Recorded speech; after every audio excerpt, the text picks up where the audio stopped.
करजन के बामनगाम में डीमार्ट के सामने युवाओं का उग्र विरोध। कम सैलरी का आरोप। डीमार्ट के खिलाफ करजन के पास बामनगाम स्थित हेराइजन इंडस्ट्रियल एरिया में युवाओं का विरोध प्रदर्शन तेज हो गया है। भीषण गर्मी के बीच युवा अपने हक के लिए सड़कों पर उतर आए, जिससे माहौल गर्मा गया। इस प्रदर्शन में कांग्रेस नेता पिंटू पटेल और एडवोकेट मनीष परमार भी शामिल हुए। प्रदर्शन कर रहे युवाओं का आरोप है कि उन्हें मात्र 10 से 12 हजार रुपए तक वेतन दिया जा रहा है, जबकि उनसे 8 घंटे के बजाय 9 घंटे काम कराया जाता है। साथ ही उन्होंने यह भी कहा कि उन्हें सरकार द्वारा निर्धारित मूलभूत सुविधाएं भी नहीं मिल रही। दूर दराज से आकर काम करने वाले कई युवाओं का कहना है कि कम वेतन और सुविधाओं की कमी के कारण परिवार का पालन पोषण करना मुश्किल हो गया है। तपती गर्मी में सड़क पर बैठकर युवा अपने अधिकारों के लिए आवाज उठा रहे हैं और प्रशासन से मामले की जांच कर उचित कार्रवाई की मांग कर रहे हैं। अब देखना यह होगा कि प्रशासन इस मामले में क्या कदम उठाता है और युवाओं को न्याय मिल पाता है या नहीं। आज रोज અત્યારે હાલની અંદર આવી તપતી ગરમીની અંદર ડીમાર્ટ કંપની આવેલી છે હોરિઝોન બામનગામ પાસે, અને આ જેટલા છોકરાઓ છે એ પોતાની રોજગારી માટે આજે જ્યારે સ્થાપના દિવસ છે ગુજરાતનો અને રોજગાર દિવસ ગણાય છે, ત્યારે જ આજે રોજગાર માટે રોડ પર બેસવાનો વારો આવ્યો છે, ને તે બી તપતી ગરમીમાં।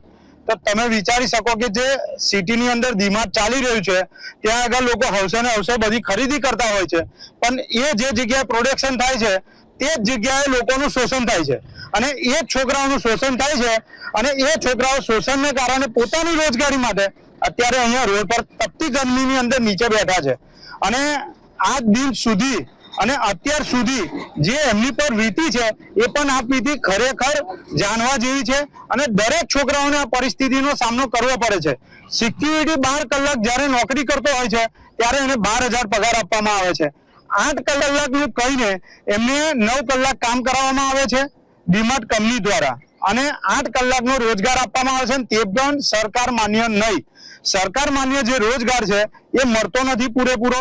એના માટે આજે આ છોકરાઓ બેઠા છે અને તપતી ગરમીની અંદર બેઠા છે, પોતાના અધિકાર માટે, હક માટે આજે લડવાના મૂળ સાથે બેઠા છે। કાલ ઉઠીને એવો પણ પ્રશ્ન આવી શકે છે કે આ લોકો જ્યારે માંગ ન સ્વીકારે તો પોતાની રોજગારીથી પણ હાથ ખોવાનો વારો આવે છે। તો આ એક સરકારે અને તંત્રએ જે અત્યારે હાલની તારીખે તંત્રએ જાગવાની જરૂર છે, અને આવી કંપનીઓ કરજણ તાલુકાની અંદર અનેક છે, ત્યાં આગળ રોજગારી મળતી નથી, ખાલી કાગળ પર આપવામાં આવે છે। આ છોકરાઓની એવી પણ માંગણી છે કે સેફટી શૂઝના નામે પૈસા કાપવામાં આવે છે, પણ સેફટી શૂઝના પૈસા રિટર્ન આપવામાં નથી આવતા। તેમાં 30 દિવસ કામ કરવા છતાં રોજગારીની સ્લીપ જે આપવી જોઈએ એમને, પગાર સ્લીપ, એ પગાર સ્લીપ પણ આપવામાં આવતી નથી। એટલે તમે વિચારી શકો કે જે નામ મોટું છે અને દર્શન ખોટા છે। ડીમાર્ટ આટલું મોટું નામ છે છતાં પણ એ કંપની દ્વારા આજ દિન સુધી આ છોકરાઓનું શોષણ કરવામાં આવ્યું। આજે જ્યારે બધા ભેગા થઈને બહાર બેઠા છે પોતાની વેદના સાથે અને પોતાની રોજગારી માટે, 50-50 કિલોમીટર દૂરથી અહીં રોજગારી લેવા માટે આવે છે, અને એ રોજગારી આપે છે કેટલી? 10-12 હજાર રૂપિયા। એટલે 10-12 હજારની અંદર આ મોંઘવારીના સમયની અંદર ઘર ચાલતું નથી, છતાં પણ આ તપતી ગરમીની અંદર પોતાની રોજગારી બચાવવા માટે આ છોકરાઓને બેસવાનો વારો આવે છે। તો તંત્રએ સુફાળું જાગવું જોઈએ, આ ઊંઘતા અને ઉદ્યોગશાહી લોકોને ઠંઠેરવા જોઈએ, નહીં કે કવરો લઈને અહીંથી નીકળી જવાનું હોય। એમને જે પણ એમની વેદના છે આવીને તપાસ કરવી જોઈએ અધિકારીએ, અને એમને જે પૂરતું વેતન છે એ મળવું જોઈએ। એ જ માંગ સાથે આજે અમે અહીંયા બેઠા છે। જય હિન્દ, જય ભારત। બામનગામ ઇન્ડસ્ટ્રીયલમાં ડીમાર્ટ કરીને એક ગોડાઉન છે, ત્યાં આગળ અમે બધા ભેગા થયા છે પગારના એના હિસાબથી। પગાર અમને મળતો નથી, 12 કલાક નોકરી કરાવે છે, ડબલ શિફ્ટ પણ કરાવે છે, અને 8 કલાકનો જ રોજ આપે છે। અમે બધા એટલા માટે ભેગા થયા કે 700 રૂપિયા અમને કરી આપે બસ, અને એ ધમકી આપીને એમ ગયા છે કે અડધો કલાકમાં તમે અંદર આવી જાઓ, બાકી તમે રિઝાઇન મૂકી દો। આ તો એમનો કોઈ જવાબ છે નથી।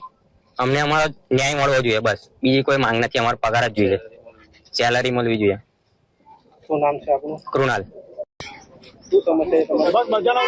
સેલેરી વધારતા નથી, સેલેરીની માંગ કરી છે તો કે સેલેરીની માંગ કરી તો નહીં વધારતા। એ લોકો એવું કે છે કે અડધો કલાકમાં આવી જાઓ, બાકી રિઝાઇન મૂકીને જતા રહો ઘરે।